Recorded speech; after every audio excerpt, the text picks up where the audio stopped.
Pemirsa, seorang investor harus dapat menghitung dengan benar hasil investasi atau return dari investasi yang dimilikinya.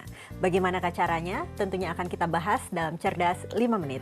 Dan bersama saya Chandra Dewi di studio Metro Manulife, saya telah ditemani oleh Bapak Igede Arisudana, Investment Specialist dari PT Manulife Asset Management Indonesia. Selamat pagi Pak Ari. Selamat pagi Bu Chandra. Pak Ari, ini kita biasanya menggunakan dua metode pengukuran ya Pak ya untuk menghitung return investasi, yaitu return total selama periode investasi dan juga return yang disetahunkan.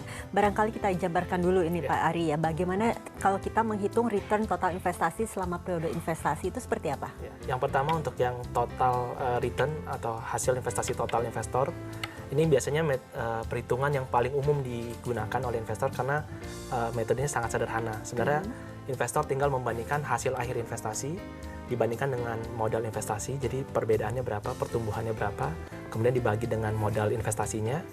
Nah, hasilnya kita kalikan 100 biar satuannya dalam persentase. Jadi sesimpel itu aja. Oke, barangkali bisa diberikan sedikit ilustrasi ini ya supaya pemirsa juga lebih paham bagaimana Pak Ari. Untuk ilustrasi misalnya ada seorang investor, anggaplah investor A gitu ya. Dia melakukan investasi awal 100 juta. Kemudian setelah 2,5 tahun melakukan investasi, investor A tersebut mencairkan investasinya, dia dapat 120 juta. Nah, kita bandingkan nih, 120 juta dibandingkan ke 100 juta kan ada pertumbuhan 20 juta. 20 juta kita bandingkan dengan modalnya 100 juta, kita kali 100, jadi hasilnya 20%. Jadi selama 2,5 tahun berinvestasi, investor A tersebut mendapatkan return total sebesar 20%. Oke, selanjutnya ini menghitung return investasi yang disetahunkan. Nah, bisa dijelaskan? Nah, untuk perhitungan return investasi yang disetahunkan, ini adalah perhitungan untuk mengetahui sebenarnya dalam suatu periode investasi, contoh yang tadi yang 2,5 tahun, investor kalau mau tahu per tahunnya dia dapat berapa, nah itu dia harus mencari perhitungan yang disetahunkan. Oke, bisa diberikan barangkali ilustrasi perhitungannya juga Pak Ari? Nah, untuk ilustrasi perhitungan yang menghitung return yang disetahunkan, kita ambil hasil dari ilustrasi sebelumnya ya, kan selama 2,5 tahun investor punya hasil total 20%, ya kan. Nah, kita tinggal masukkan nih, ini ada sedikit formulanya memang, tapi sebenarnya nggak rumit.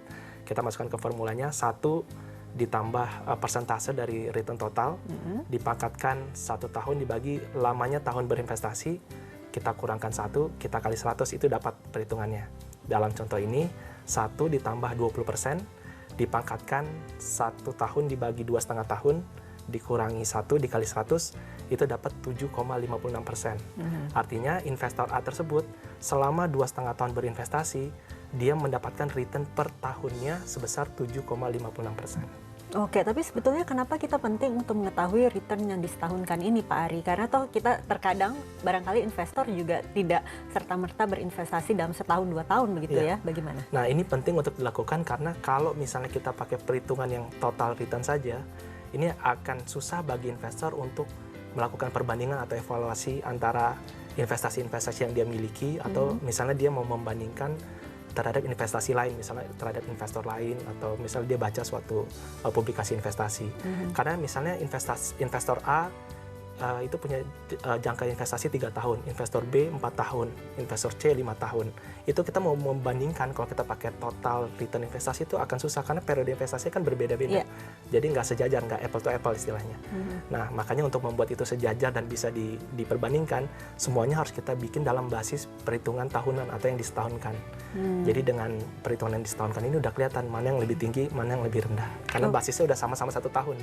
Oke, jadi memang harus disetahunkan dulu ya Pak Ari ya? Lebih enak jadi bacanya, buat evaluasinya lebih enak. Oke, tapi bagaimana dengan mereka yang masih investor pemula, calon investor barangkali ini Pak Ari ya? Apakah mereka harus langsung saja menggunakan metode yang terakhir ini, mengetahui return yang disetahunkan, atau justru harus tahu juga metode sebelumnya ini? Nah, sebenarnya untuk calon investor terutama ya, sebenarnya kalau mau untuk calon investor ya berinvestasi, nanti pelan-pelan ya belajar untuk berhitung baik secara total return maupun kinerja yang disetahunkan. Karena dalam suatu fund fact sheet juga itu nanti situ tertera kok return yang disetahunkan maupun return yang terjadi selama periode investasi investor. Baiklah, Pak Ari, terima kasih banyak ya Pak Ari atas kehadiran dan informasinya. Sama-sama Ibu. Dan pemirsa, demikianlah Cerdas 5 Menit, Cerdas Finansial untuk episode kali ini. Saya Chandra Dewi, terima kasih dan sampai jumpa. Dipersembahkan oleh